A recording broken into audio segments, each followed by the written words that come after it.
Thank you very much, Senator. I appreciate all of you coming here this morning to spend time with me, and I'm looking forward to getting your thoughts and perspectives. And I'm honored to be hosted, invited here by my good friend Senator Cotton. We've known each other for a while, and he's been a strong supporter of law enforcement, as well as my friend Congressman Hill, also a strong supporter of law enforcement. I think you all know that President Trump is strongly committed to law enforcement, the rule of law, supporting law enforcement agencies, state and local agencies, building the partnership that we've enjoyed between the state and local law enforcement and the federal law enforcement agencies. And frankly, part of the real attraction for me coming back once again into the position of Attorney General was, can people hear me? Can everyone hear me? Yeah. Was the once again renewing my relationship and having the opportunity to work with the fine men and women in law enforcement throughout our country. I think this country is blessed by having the finest police organizations in the world, and we look forward to continuing to build up the strength of our law enforcement community. We're living interesting times. At the beginning of this administration, at least my tenure, we were looking forward to inaugurating, and we did inaugurate in October 2019, the first commission on policing since the 60s.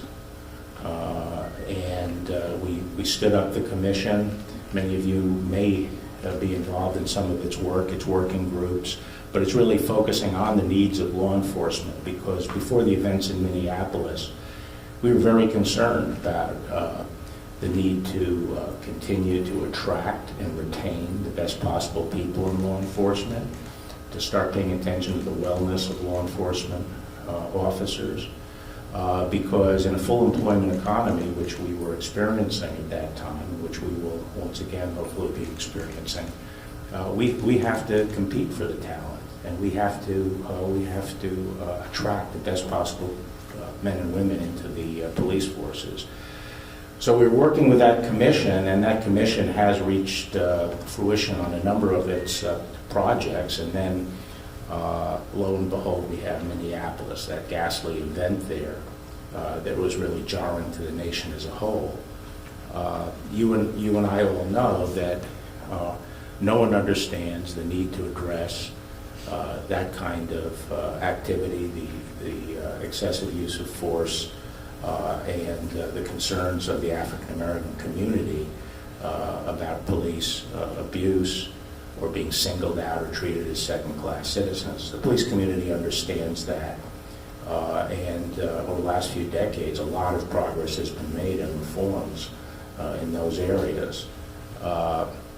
The reaction, of course, has been a strong push for more reform, some of it extremist, like defund the police, which of course is the exact opposite direction that we have to go. We have to support, provide more support, more training, and more resources to the police, not defunding the police. So the president put out an executive order recently which charges me with coming up with a process of certification that would be a precondition to getting federal grants. And we're working with the police commission that I discussed earlier, and our U.S. attorneys, working with state and local law enforcement leaders to set up a system or piggyback onto a system that will allow us to insist on some basic criteria that we want law enforcement agencies to have in place before they're eligible for grants. There are a number of other aspects to that executive order, which I can discuss if you wish during the Q&A, but that's one line of effort. Then that event in Minneapolis, the killing of Mr. Floyd, led to legitimate demonstrations, which were then hijacked by hardcore group of extreme violent instigators, and we've had rioting throughout the country. It has abated somewhat from its peak, but there's still outbreaks of it. We started addressing that through the joint terrorism task forces, which are in our districts, which are under the FBI, but obviously the U.S. attorneys are deeply involved, as are the state and local law enforcement agencies. And we're building up our intelligence on these instigators. We've already arrested over 150 people on federal charges, and we have over 500 investigations going on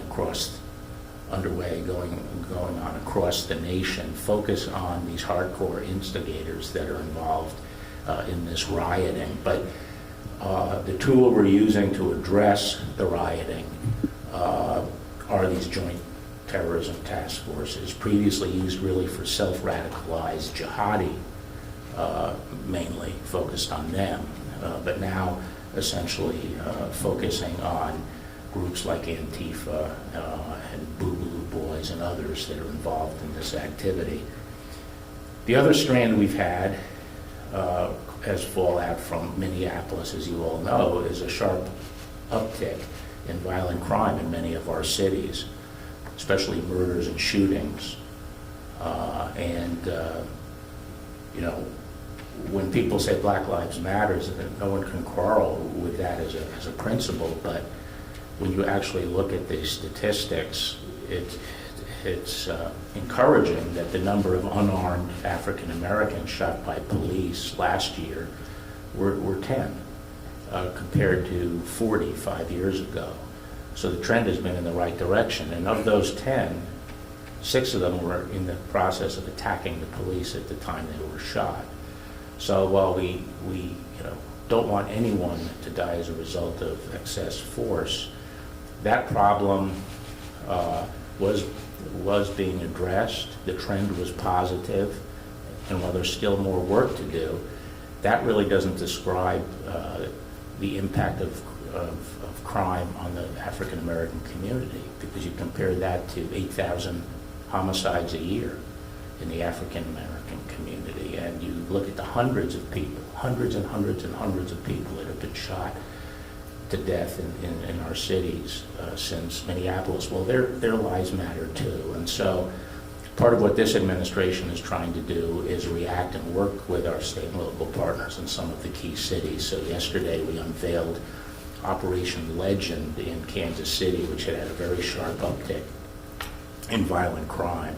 And we're going in with over 200 agents to go after the gangs that we believe are responsible for those shootings. And the president's made clear that if the state and local government wants us to come in to help, we're glad to come in and help try to deal with this upsurge in violent crime. But we're faced with a challenge that's sort of new in recent years, and that is some state and local governments are not interested in maintaining law and order in their cities and are not willing to work with the federal government on doing that. And that makes it hard for us as the national government to try to address the mob violence that's going on all around the country unless we have the support of state and local law enforcement. Where we do, we'll work with them on addressing it. Where we don't, it's a serious challenge, because the federal government simply doesn't have the resources to play whack-a-mole all around the country unless we're standing shoulder to shoulder with the local police chief and the mayor and the governor. So those are sort of my initial overview of some of the challenges we're facing right now, and I'm interested in hearing from you, your comments, perspectives, suggestions, or criticisms. Thank you.